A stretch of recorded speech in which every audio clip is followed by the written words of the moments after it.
La siguiente es una producción de Cecilia García Valenti, Servicios Publicitarios. ¡Preguntan ustedes! ¿Dónde estuve? ¡Estuve realizando un sacrificio que lo haría 1000 veces por ustedes!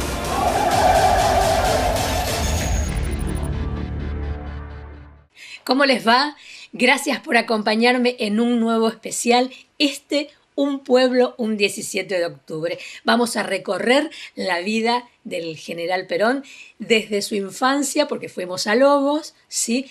Pasando por toda su carrera política, llegando a este 17 de octubre, donde el pueblo lo rescata al general Perón, hasta su muerte.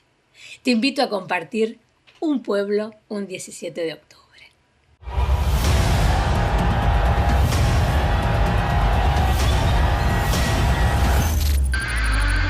En la mañana del 8 de octubre de 1895, en el patio de una antigua casa, en el pueblo de Lobos, un niño de 4 años ha interrumpido sus juegos. Mario Avelino no entiende bien qué está sucediendo. Su madre, doña Juana, no ha salido de su habitación ese día. Un agitado ir y venir de gente extraña lo inquieta, y los persistentes berridos que de pronto llenan la casa acaban por intrigarlo. Por fin la tía Francisca aparece con un recién nacido en brazos. Ha llegado el hermanito prometido, Juan Domingo. Se llamará así por su abuelo materno, Juan Irineo Sosa, y por su abuela paterna, doña Dominga Dutey. Es el segundo hijo de un matrimonio que se ha conocido allí, en esa población formada alrededor del viejo fortín de San Pedro de Lobos. Su padre, hijo a su vez del doctor Tomás Liberato Perón, célebre médico catedrático e higienista, fallecido 6 años antes. El padre de Juancito también se entusiasmaba por las ciencias naturales. Tiene mucho conocimiento práctico en medicina. Había actuado como juez de paz en La Plata en el año 1888. Esta época se caracteriza por la despiadada explotación a la que están sometidos los trabajadores urbanos y rurales. Él trabaja a la par de los peones que lo siguen a todas partes. Las cosas no andaban tan bien. Desde muchos años antes, los capitales ingleses se han convertido en el combustible obligado de la economía argentina, y los empréstitos se sucedían casi sin interrupción. Baring Brothers es un nombre familiar en el ambiente financiero y aún en los corrillos populares. Muchas voces se levantarán contra la dependencia financiera del país, pero deberán pasar todavía largos años antes de que el Estado tome el toro por las astas e intente frenar este proceso de semicolonización. Al niño que acaba de nacer en Lobos corresponderá encarar esta tarea como conductor indiscutido de la clase trabajadora de su patria. Ha nacido el hombre del destino. Ha nacido Juan Domingo Perón. Auspician este programa Sindicato Obras Sanitarias, Secretario General Oscar Barrio Nuevo. Sindicato de Panaderos, Secretario General Mario García. Sindicato de la Carne, Secretario General Beto Fantini, Secretario Adjunto Jorge Stange. Urgara, Secretario General Humberto Reynoso. Sindicato de Garallistas, Secretario General Ismael Marcón. Unión Obrera Metalúrgica, Secretario General Antonio Donelo. Sindicato del Calzado, Secretario General Alberto Velotti. Sindicato de Dragado y Balizamiento, Secretario General Edgardo Arrieta. Sindicato Único de Guardavidas y Afines de la República Argentina, Secretario General Ricardo Nallino. Diputada Provincial Alejandra Bukasovich. Sindicato Único Trabajadores Viales, Secretario General Leandro Bond. Sindicato de Empleados de Correo y Telecomunicaciones, Secretario General Walter Palombi. Diego Giuliano, concejal Bloque Federal. Rubén Álvarez, ex secretario del Interior, Sindicato Aduana, período 2005-2015. Sindicato de Aceiteros, secretario general Adrián Dávalos. Sindicato de Trabajadores Municipales, secretario general Antonio Ratner.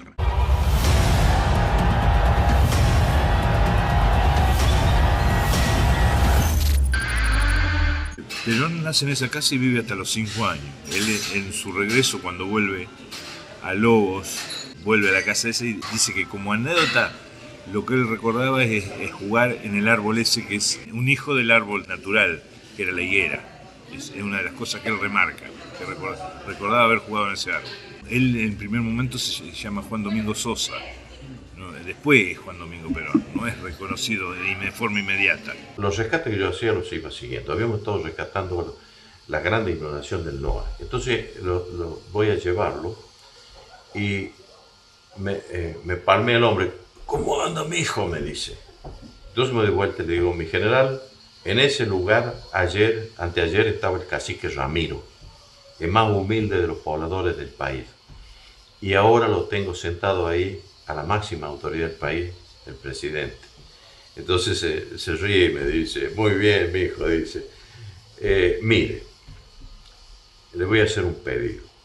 Cuando mis hermanos lo necesiten, usted vaya. Que no lo ataje nadie. Si alguien lo quiere parar, diga que es orden mía. Y no se preocupe por mí. Yo tengo acá a los muchachos de la Fuerza Aérea que me van a llevar en su lugar.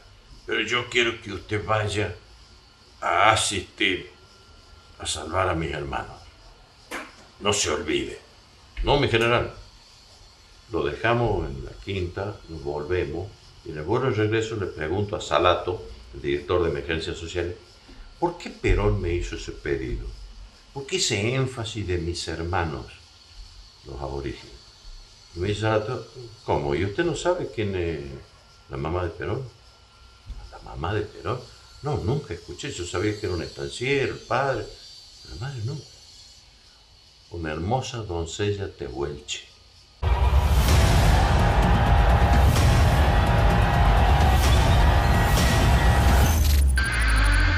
Bueno, el museo se funda ya por el 1954. Después, en varios periodos, ha sido cerrado. O sea, cada vez que se producía algún golpe de Estado, el museo.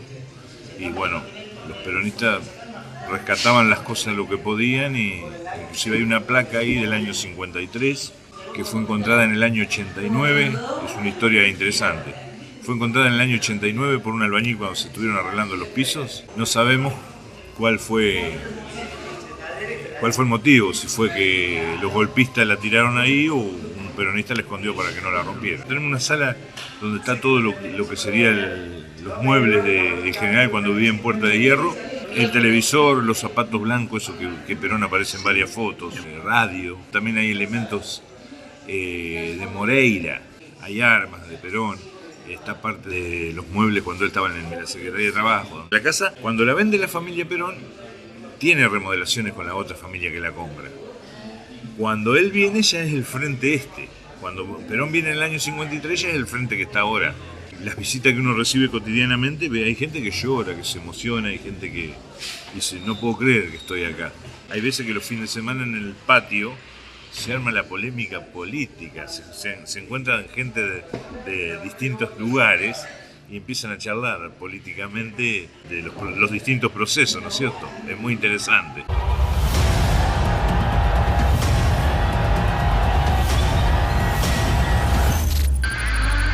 Tengo cierto desencanto, te lo hice notar antes, con la dirigencia del Partido Justicialista o del peronismo, porque creo que se han olvidado de este edificio histórico que tendría que estar, yo te digo, en la imagen y las fotos, y enaltecer lo que hizo por todos los imbéciles que llegamos a tener un cargo político de magnitud y reconocido por una sociedad que ama a sus dirigentes peronistas. Se lo debemos todo a Perón.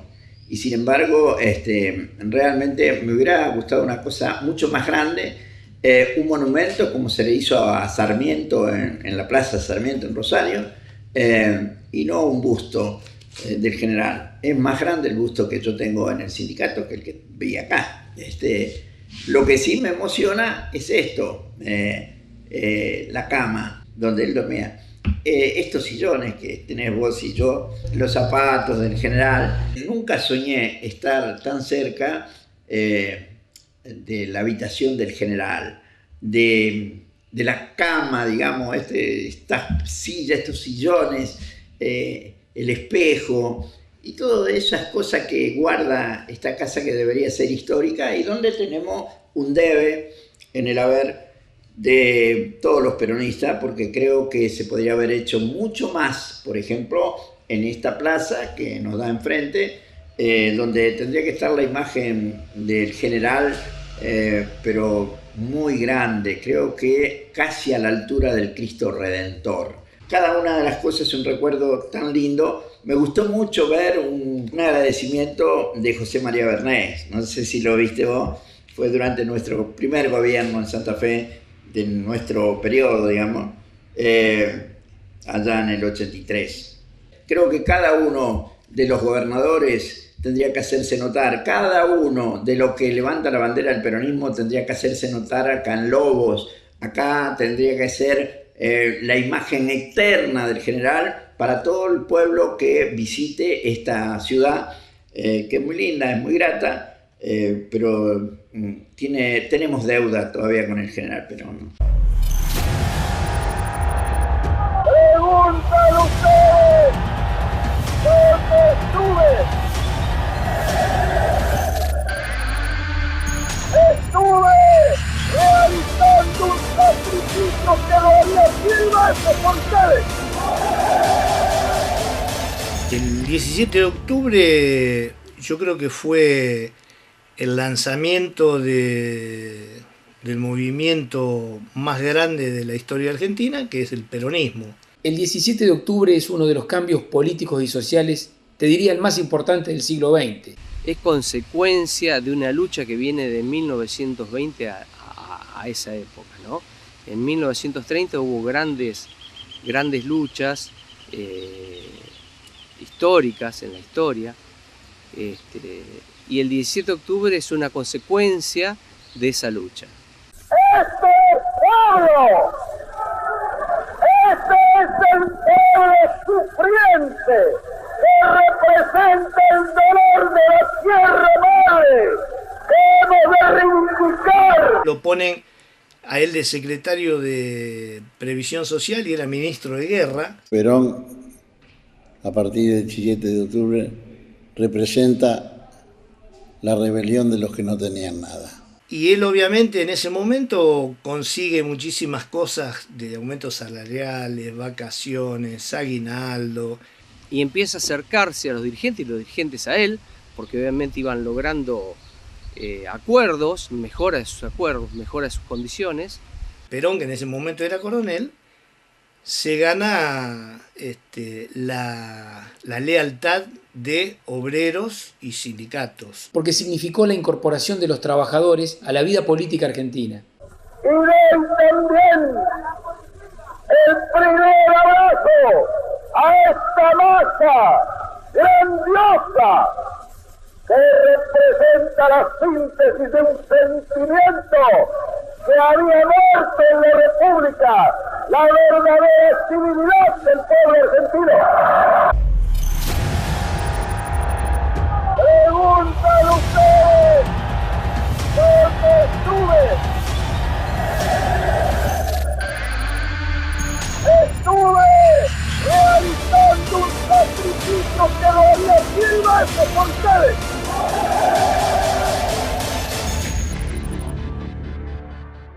Mandaban los capitales, los pocos, las 310 familias patricias que manejaron históricamente Buenos Aires.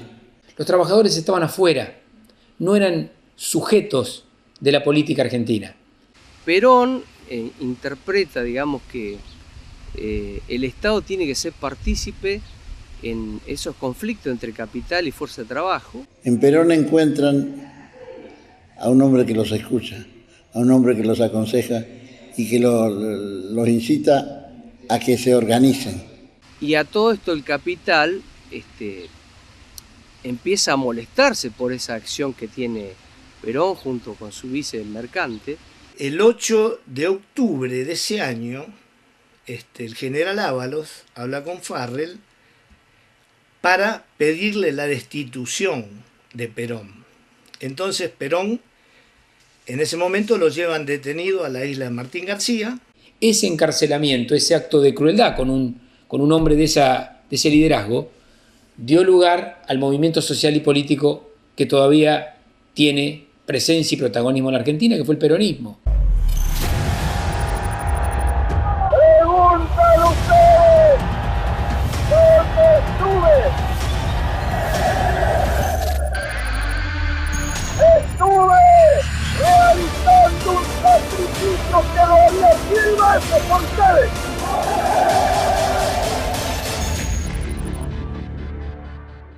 En ese momento la gente empieza a aclamarlo a Juan Domingo Perón. Los obreros, los sindicatos. Mediante Perón entran a comprender que ellos también tenían derecho a una vida digna. El peronismo no existe sin el 17 de octubre. A un derecho a un salario justo, derecho a leyes protectoras y que tenían derecho a realizarse como seres humanos. Muchas veces he asistido a reuniones de trabajadores.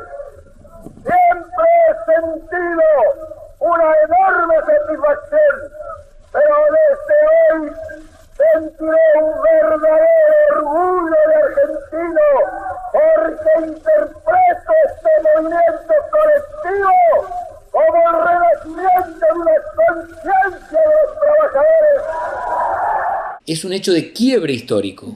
Por eso el peronismo tiene que recuperar esa condición de quiebre histórico permanente, que es lo que lo ha hecho vigente, lo que lo ha hecho leal a Perón, lo que lo ha hecho leal a Eva Perón. Eva fue la que empezó en busca de, supongamos, el secretario general de Empleado de Comercio, que empezaron a hacer las primeras movilizaciones para ya fomentar a partir del 16 lo que fue después el 17 de octubre, el Día de la Lealtad, donde el trabajador sale a la calle y proclaman a Eva y a Perón.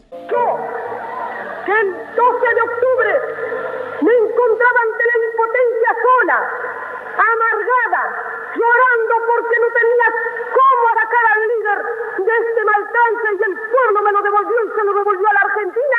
Les digo que si mi vida fuera necesaria para el servicio del pueblo, la vida la daría porque es muy poca para los organizados. El sindicato de la carne tiene participación ya cuando se hace el congreso de la CGT en la UTA, donde hay 18 gremios que aprueban hacer el paro con movilización para el día 18.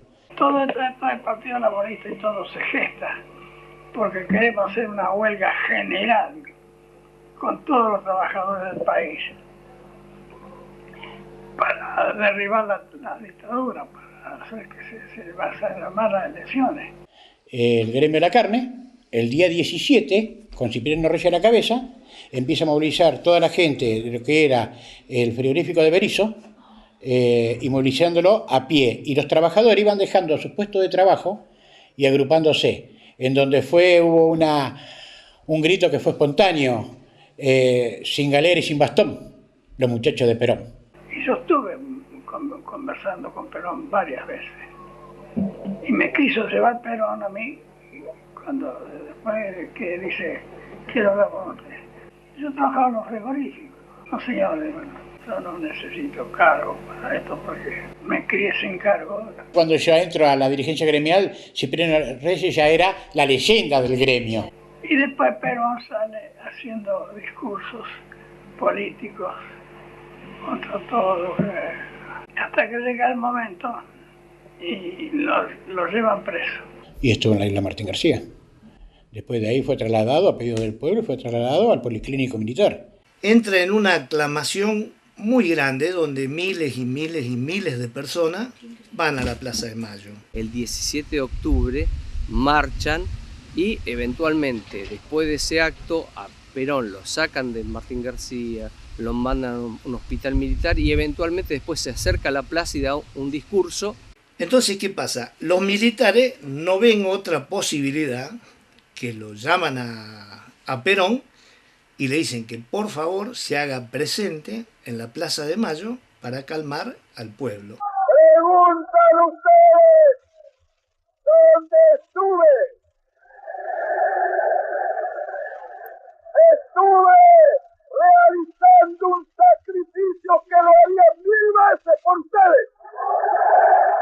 Y de ahí, cerca de la medianoche, apareció en el balcón de la Casa de Gobierno. Perón sale al balcón, da un discurso de pacificación, de tranquilidad al pueblo, a todos. Ese discurso, él reafirma haber renunciado a la Secretaría de Trabajo y recuerda que en febrero hay elecciones y él se va a presentar. Pero lo sacaron, no con la fuerza popular de él, sino con la fuerza nuestra. Porque ellos se engancharon con nosotros. Al poco tiempo se reúnen con Mercante y Mercante les dice que hay que apoyar a Perón. Le piden a Mercante que sancione por decreto eso que se había ya armado con Perón.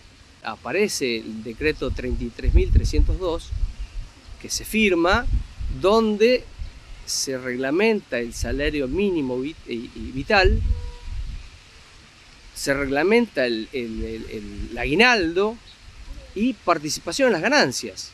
Después hay una serie de sucesos donde en enero los empresarios dicen que es anticonstitucional, producen un lockout y a los pocos días la CGT hace un paro. Bueno, hay todo un clima terrible de enfrentamientos hasta que por fin se acepta eso y a fin de enero, el asalariado del obrero cobra el salario mínimo vital y cobra el aguinaldo. Y ahora llega como siempre para vuestro secretario de Trabajo y Previsión que fue y que seguirá luchando al lado vuestro por ver coronada esta obra que es la ambición de mi vida, que todos los trabajadores sean un poquito más felices. Y nosotros cuando fuimos a elecciones, 5 votos a 1, 4 a 1, ganamos. Y Perón también se presenta con otro partido que sacó el 20%. Pero entonces el Partido Laborista lo nombra a Perón presidente de la República. Antes de Perón, antes de toda esta acción, el asalariado estaba a la buena de Dios. Este 17 de octubre lo vamos a celebrar con todo fervor peronista, pero también creo que hay que reflexionar, es un día para reflexionar, porque después de haber pasado, ¿no es cierto?, por esos tiempos tan lindos, y digo tiempos tan lindos porque unos años después yo paso mi niñez, y una niñez feliz, una niñez, ¿por qué feliz? Me crié en una familia peronista, totalmente peronista. Algunos gremialistas, trabajadores ypefianos que fueron muy golpeados, en el 55 fueron muy golpeados.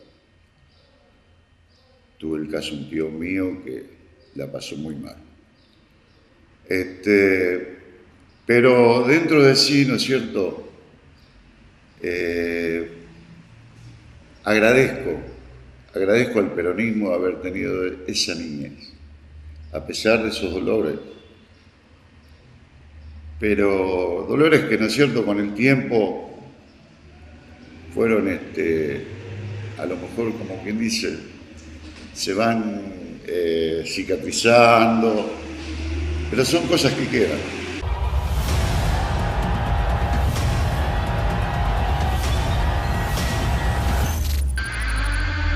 La primera presidencia es la irrupción institucional de Perón, te diría el producto del 17 de octubre. El 17 de octubre es un fenómeno social, político, pero que termina consagrándose en una presidencia de la República, en el famoso Braden o Perón. La primera presidencia de carácter extraordinario. Perón abre Argentina al mundo. Cuando él subió el sueldo de los peones de campo, que después dicen los dueños de los campos que el peronismo está en contra, le subió 8 veces el sueldo. Entonces lo llamó el padre y la madre, le dijeron, ¿cómo? Dice, 8 veces, sí, 8 veces. Y en un proceso de expansión de derechos y de incorporación de derechos sociales, la visión de el trabajador ubicado en un contexto, en la familia, en el gremio, en la fábrica. La inclusión y la justicia social fue la base.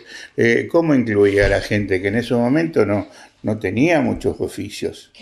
Entonces creó la facultad para que tengan 3 años, los trabajadores se recibieran, pudieran recibir su título y así ganar más. Pero realmente lo que más a nosotros, a mí por lo menos, no solo me satisface y me llena de orgullo de ser peronista, es saber que todas las leyes que él creó, no conozco en otro país del mundo que alguien las haya creado.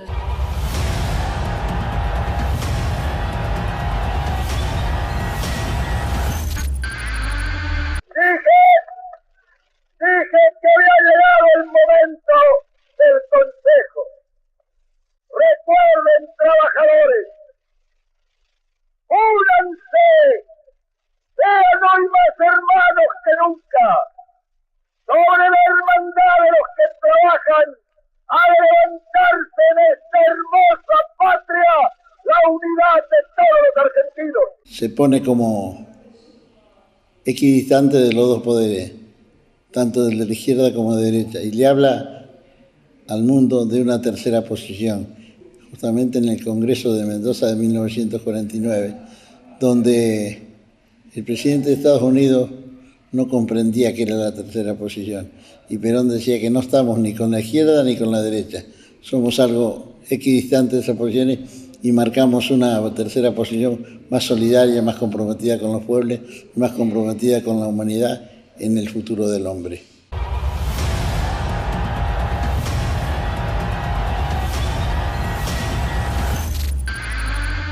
La segunda presidencia es la consolidación del proceso político del peronismo, pero también nace con una pérdida muy fuerte. Se nos va Eva, y cuando se nos va Eva, se nos va una mirada directa con la gente, un contacto, te diría, directo y personal con los trabajadores y con el pueblo. Y como es también la concreción del proceso político del peronismo, también es la consolidación de sus enemigos. El desarrollo industrial que había es superior a lo que tenemos hoy por hoy, porque producíamos aviones, autos, era todo producido en Argentina, que obviamente esa producción hace a la mano de obra. En el Aeroparque de la Ciudad de Buenos Aires se lleva a cabo el ensayo final del Pulque II. El presidente de la República, General Perón, acompañado por el ministro de Aeronáutica, se hace presente para asistir a la última prueba de esta moderna máquina, cabal expresión del esfuerzo, la capacidad y el éxito de nuestra técnica. Argentina hizo un avión a chorro que era mejor que muchas que se hacían en Europa. Toda esa tecnología que Perón estaba trayendo al país, bueno, era un problema para mucha parte del mundo. Vos cuando tenés mucha producción de una diversidad de cosas, hace que vos tengas un pleno empleo y donde la gente se capacita. Al capitán no le interesa eso. Esperemos con la tranquilidad que ustedes siempre han esperado, aún los duras mejoras que nunca llegaban. Esperemos con fe en el porvenir y esperemos que las nuevas autoridades encaminen la nave del Estado hacia los destinos a que aspiramos todos nosotros, simples ciudadanos, a su servicio. Frente a un proceso político que ya venía dando frutos por todos lados, hasta una constitución, ya teníamos una constitución, teníamos gremios constituidos, teníamos el voto femenino, y todo eso iba consolidando un país nuevo, un país distinto, un país igualitario.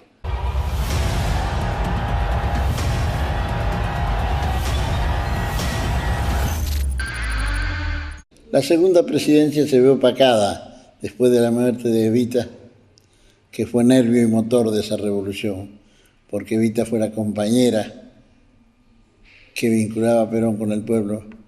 Y comienza a flaquear la economía y comienzan los grupos de poder, los sectores rebeldes, a hostigarlo al general Perón. Las Fuerzas Armadas desarticuladas, una parte conspirando contra Perón, la oligarquía conspirando contra Perón. ¡No sientan civiles! ¡No sientan civiles! Miles de corazones palpitan en esta plaza histórica, constituye un símbolo de la lealtad.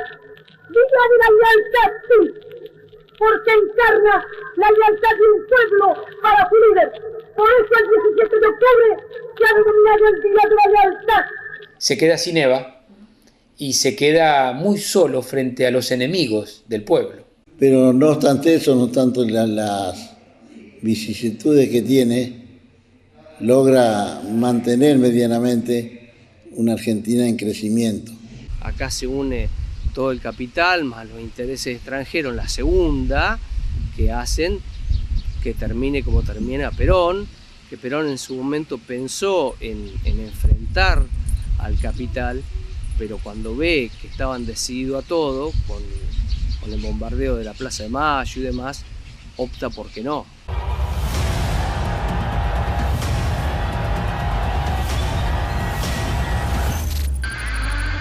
La revolución del 55 es el quiebre institucional inverso, es la contracara del 17 de octubre del 45. Aviación y marina se conjugaron para derrocar a Perón. Lonardi dice en su discurso cuando asume, ni vencedores ni vencidos, pero el odio acechaba atrás.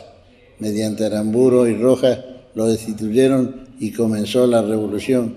Muchos dijeron libertadora, la revolución fusiladora. Hombres como Valle y tantos otros en los basurales de León Suárez fueron ejecutados por el solo hecho de mantener en pie la doctrina del general Juan Domingo Perón y ser leales a su causa. Yo creo que para nosotros fue una etapa dolorosa. Hasta se prohibió decir el nombre de Perón o cantarlo. Y acá en nuestra ciudad hay un hecho muy característico de lo que era el pueblo. Apareció en Villa Manuelita un cartel que decía: todos se han rendido, Villa Manuelita no se rinde, viva Perón. Y eso marcaba de cómo estaba afianzado en la gente Perón, cómo se defendía. Después vino un intento de reconquistar el poder, pero que no se dio.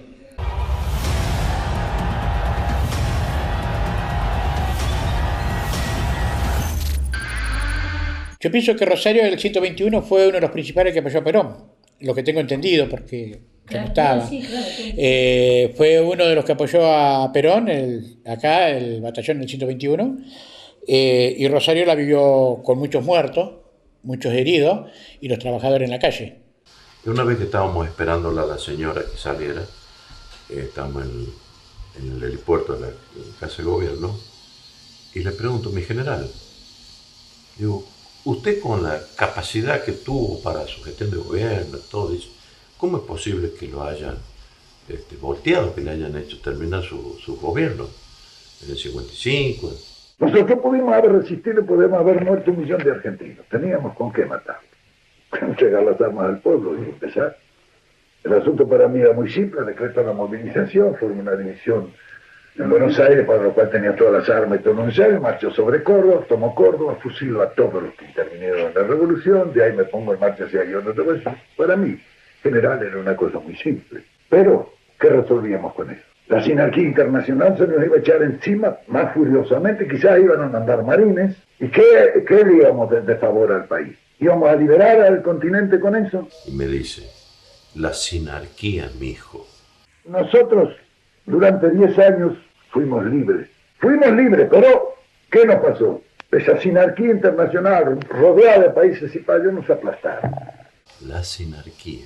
Es muy largo para explicárselo ahora, dice, pero estamos apurados.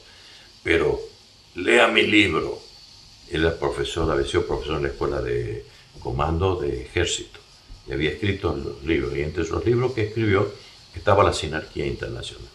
es la forma de manejar un país con una izquierda y una derecha que se peleen entre ellas sin saber que son manejadas por un mismo cerebro. Dice, entonces la izquierda y la derecha nos van a imponer para dominarnos. Dice, ¿y cuál es la salida? La tercera posición, ni izquierda ni derecha, esa es la correcta.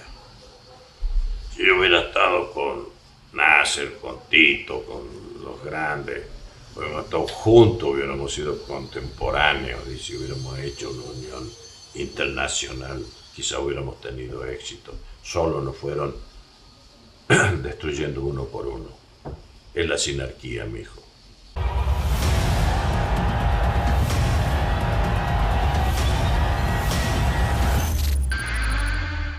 Y el exilio es el producto del 55, ¿no?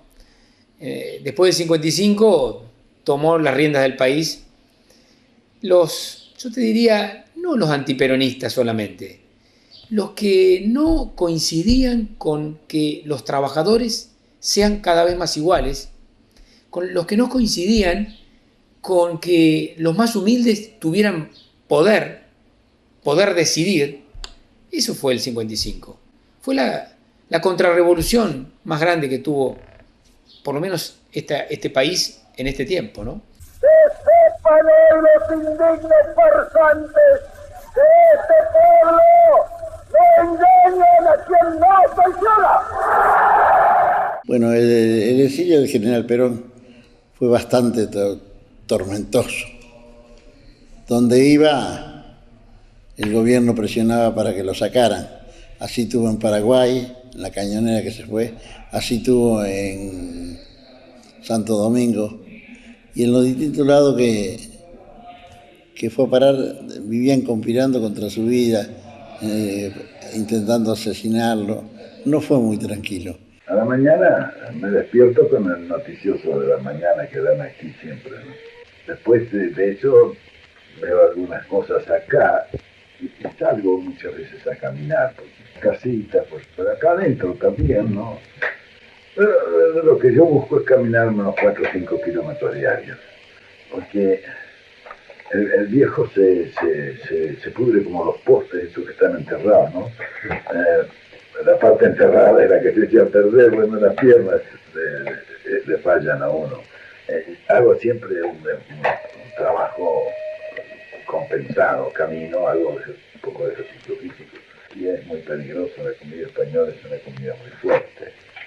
Aquí le ponen esos chorizos y esas morcillas que son verdaderos explosivos. Son muy ricos, pero yo aquí escribo, veo toda la correspondencia, toda esta cosita, todavía tengo que escribir para nuestras cosas. De manera que cuando salgo de esto, quiero ver una cosa que no me haga pensar, sino que me distraiga, ¿no? Entonces voy a ver eso. Me gustan todas las películas de acción, ¿no? Y sin embargo, Perón no dejó de estimular a su pueblo. Le decía por qué se fue pudiendo combatir. Algunos acusaban de cobardía el acto de Perón. Y Perón le dijo que entre la sangre y el tiempo se quedaba con el tiempo. Y a mí, estando en el 82 en Venezuela, en un congreso, me preguntó un dirigente gremial mexicano, dice, Perón traicionó los intereses. ¿Quién le contó esa historia? Porque pudiendo defenderse no se quedó.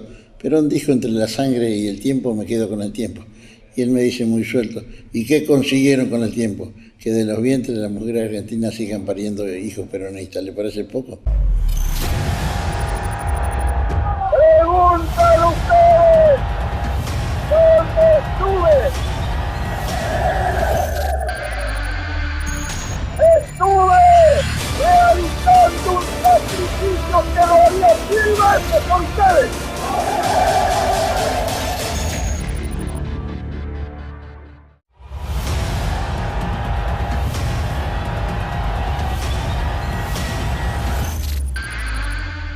Bueno, el retorno fue algo tan ansiado, le digo la verdad. Primero estuvo el retorno del 72 y luego el del 73. En el regreso lo atentaron.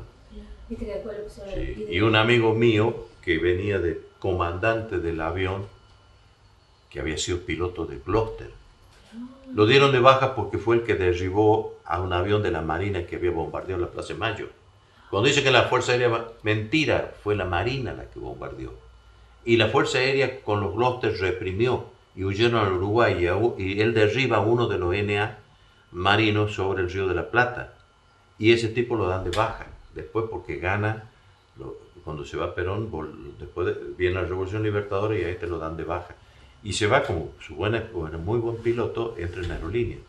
Y él vuela el avión que lo trae de regreso a Perón, de comandante, porque él lo elige, Perón, a él, por haber sido el piloto del Gloster que lo defendió en el ataque de bombas en Plaza de Mayo. Y ese piloto es el piloto que lo trae en el vuelo de Europa. Y cuando le esperan en Ezeiza para matarlo o asesinarlo, ese piloto lo lleva y aterriza en Morón. Desobedece las órdenes, todo, lo lleva y lo aterriza en Morón y lo salva. De que hubieron... En la avenida Perón ya había un atentado. ¿Cómo lo iban a dejar gobernar? Imposible. Que tuvieron que desviar el avión a Morón. Yo estuve presente ahí y me lo recuerdo muy bien. No alcanzó a aterrizar porque le llega el mensaje de que estaban esperando, ese fue el frustrado. Aunque parezca mentira que era algo tan esperado, tan ansiado, porque los que estábamos ahí lo esperábamos con lágrimas en los ojos, ¿no es cierto? Y que se nos haya frustrado, ese momento ahí para nosotros fue terrible. Bueno, en esa época estaba Lorenzo Miguel, Rucci, se juntaban en la 62 organización, una especie así media clandestina porque todavía no estaba medio oficializado y trabajaron la vuelta, pero no hubo varios intentos. Fue una enseñanza también para nosotros, de saber que en nuestra fila había enemigos.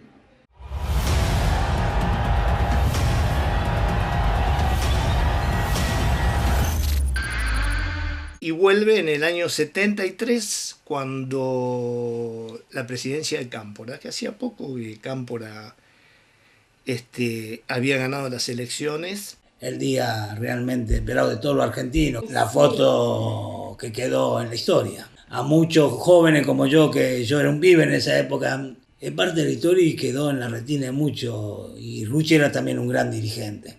Desde el Ministerio de Salud y Acción Social, que estaba en ese momento, el ministro era José López Rega, salían ambulancias llenas de armamento. Entonces, esas ambulancias iban todas para la parte de donde estaba armado el escenario. A partir de ahí, digamos, habían montado un escenario y el armamento lo guardaban en los estuches de la guitarra, de un montón de cosas, guardaban el armamento ahí. Bueno, después empezó el tiroteo que todos conocemos, la masacre de Ezeiza, dicho por muchísima gente, por muchos periodistas de esa época, que hubo aproximadamente 100 muertos. Hoy, hace 21 años, que en este mismo balcón y con un día luminoso como el de hoy, hablé por última vez a los trabajadores argentinos. Fue entonces cuando les recomendé que ajustasen sus organizaciones porque venían días difíciles. No me equivoqué, ni en la apreciación de los días que venían, ni en la calidad de la organización sindical. A través de 20 años, pese a estos estúpidos que gritan, decía que a través de estos 21 años las organizaciones sindicales se han mantenido inconmovibles. Y hoy resulta que algunos imberbes pretenden tener más méritos que los durante 20 años lucharon. Quiero que esta primera reunión del Día del Trabajador sea para rendir homenaje a esas organizaciones y a esos dirigentes sabios y prudentes que han mantenido su fuerza orgánica, compañeros, que han visto caer a sus dirigentes asesinados sin que haya todavía sonado el escarmiento. Después con la tranquilidad de saber que él se quedaba acá. Y bueno, sus últimos días los pasó acá. Y con eso yo creo que nunca me voy a arrepentir de ese amor al peronismo. Nunca me arrepiento. Creo que hasta el último suspiro de mi vida va a estar presente. Puedo asegurar que los días venideros serán para la reconstrucción nacional y la liberación de la nación y del pueblo argentino. Y en esa tarea está empeñado el gobierno a fondo, que será también para la liberación no solamente del colonialismo que viene azotando a la República a través de tantos años, sino también de estos infiltrados que trabajan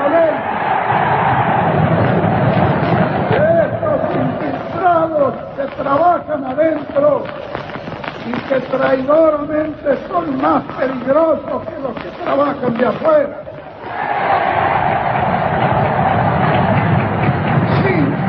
Sin contar que la mayoría de ellos son mercenarios al servicio del dinero extranjero. Si Rucci no le pasaba nada, podría haber sido uno de los grandes sucesores de la doctrina del general Perón en esa época. Desgraciadamente cuando se perdió Rucci se perdió un gran dirigente y después perdimos, al general por la edad y la enfermedad.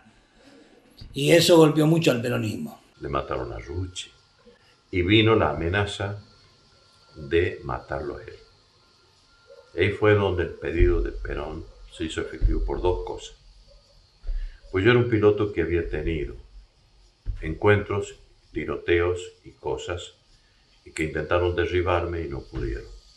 Entonces yo ya tenía experiencia de guerra, experiencia de derribo. Me habían derribado en la Sierra de Córdoba con un helicóptero. Entonces él quería un fogueado. Entonces yo tenía que llevarlo y traerlo. Nunca entré por el mismo lugar, jamás entré. Una vez entraba como lechuza de arriba, otra vez se venía desde el río, otra vez se venía adentro, nunca por el mismo lugar. Con la Federal les pedí los snipers, los tiradores especiales, los terrazas de los edificios más altos vecinos a la Quinta de Olivo y en la zona de donde iba a aterrizar. Entonces yo tenía comunicación antes de aterrizar, zona limpia.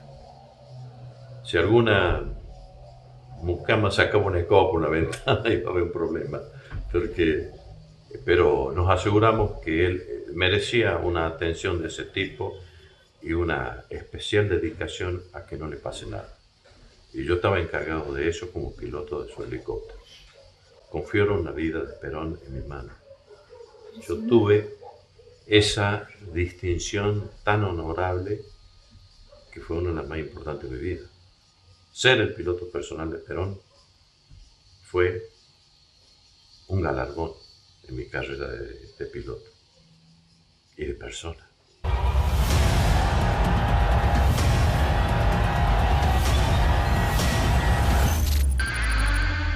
La tercera presidencia para mí fue, el Perón de la concordia, el Perón que había superado toda la bronca que habían ejercido contra él. Es un hombre víctima de una exclusión y de una proscripción política que nos viene a dar un mensaje increíble. Y que te diría es el momento en donde Perón conecta directamente con los hombres más grandes de la Argentina histórica. Ahí hay un Perón que conecta con San Martín rápido y que se asimila al tema de la concordia, al tema de no meterse en las intrigas en que los argentinos muchas veces nos metemos para retroceder, y al contrario, venir a hablar del argentino con el argentino. El verdadero proyecto, ¿no? El proyecto nacional ya condensado en una vida durísima, como fue la vida de Perón, y te diría fecunda en derechos y en ampliación de derechos para el pueblo argentino. No lo podían matar a Perón. No podían llegarle a Perón. Y yo tenía una parte importante en eso de que no pudieran llegarle. Yo le volaba el helicóptero. A Barrientos lo bajaron, lo mataron pegándole un tiro al piloto del helicóptero. Barrientos muere cayendo el helicóptero con un balazo al piloto, un balazo de Mauser. Entonces se podría repetir lo de Barrientos conmigo. Entonces buscaban una persona que volara el helicóptero que no le ocurriera lo de Barrientos, para que Perón no le ocurriera lo de Barrientos. Yo estaba atento a eso, yo sabía eso. Y yo volaba con un ojo más en las terrazas de las casas buscando el francotirador que mirando el horizonte o los instrumentos de vuelo. Sobre todo cuando lo llevaba Perón. Pues yo sabía cuándo iba a salir, yo pedía por favor que no notificaran, que no se supiera, que fuera sorpresa la salida de Perón. Lo mismo que la llegada, buscábamos horarios que no fueran regulares, para que no fueran previsibles su salida. Esos vuelos eran terribles. Era saber que te está buscando un tipo para pegarte un tiro. Y la responsabilidad que tenías vos. Y la responsabilidad de que si me pegaban el tiro, ponerlo al helicóptero en el suelo y sano y salvo en la carga. Que la carga llegara sano y salvo al suelo. Entonces yo tenía que buscar la forma de poder volar sin que a Perón le ocurriera nada. Era mi responsabilidad y la cumplí.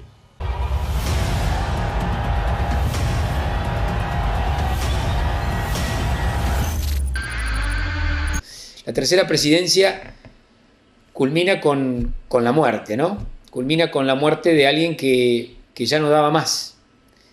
Que ya no daba más por su Argentina.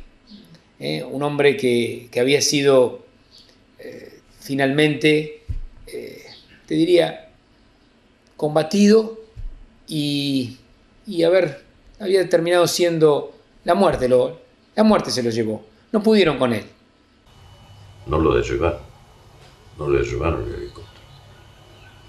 Murió de muerte natural.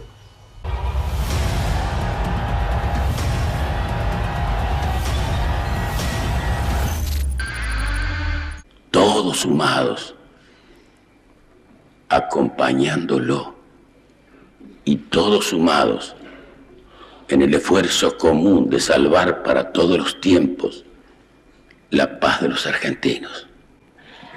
Este viejo adversario despide a un amigo. Cuando murió Perón, y yo era chiquito, mis padres, sobre todo mi papá y mis tíos, se fueron todos a Buenos Aires, al velorio de Perón. Y mi abuelo eran grandes, se quedaron. A mí me dejaron con mis abuelos. Y recuerdo ese momento donde mi abuela y mi abuelo, frente a un televisor blanco y negro, lo velaron a Perón. Fue lo peor. Hasta el día de hoy lo siento. Lo extraño. Los extraño. A Eva y a Juan Domingo los extraño. Una herida abierta en la memoria de los peronistas, en la memoria de este país. Tuvieron que cortar las manos de un líder creyendo que con eso cortaban la historia. Con manos o sin manos, Perón sigue estando en el corazón de su pueblo. Perón es algo indestructible, por un hecho muy simple. Le dio al país lo mejor de su vida y le enseñó al pueblo a vivir con dignidad. El peronismo siempre fue atacado. Peronismo, y a su vez cuando se atacan el peronismo, atacan al gremialismo, que es la columna vertebral del peronismo. Siempre fue porque es más fácil destruir un apellido que un partido. Murió el hombre que le puso a su tiempo doctrina, práctica política, dolor, tuvimos tiempos de mucho dolor, que volvió al país y que fue capaz de dejar un mensaje perpetuo, Ahora el problema lo tenemos nosotros, los que quedamos, como pasa en las familias, ¿no?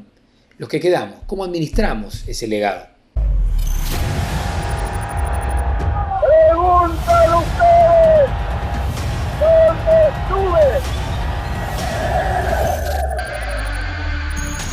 Estuve realizando un sacrificio que lo haría 1000 veces por ustedes.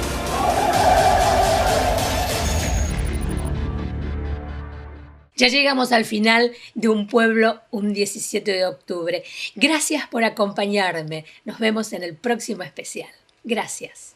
Auspiciaron este programa Sindicato Obras Sanitarias, Secretario General Oscar Barrio Nuevo. Sindicato de Panaderos, Secretario General Mario García. Sindicato de la Carne, Secretario General Beto Fantini, Secretario Adjunto Jorge Stange.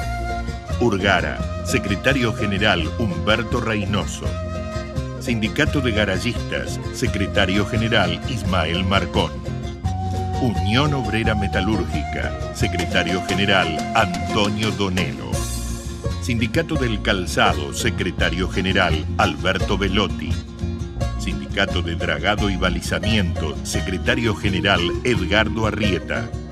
Sindicato Único de Guardavidas y Afines de la República Argentina, Secretario General Ricardo Nallino. Diputada Provincial Alejandra Bukasovich. Sindicato Único Trabajadores Viales, Secretario General Leandro Bond. Sindicato de Empleados de Correo y Telecomunicaciones, Secretario General Walter Palombi. Diego Giuliano, Concejal Bloque Federal. Rubén Álvarez, ex secretario del Interior, Sindicato Aduana, período 2005-2015. Sindicato de Aceiteros, Secretario General Adrián Dávalos. Sindicato de Trabajadores Municipales, Secretario General Antonio Ratner.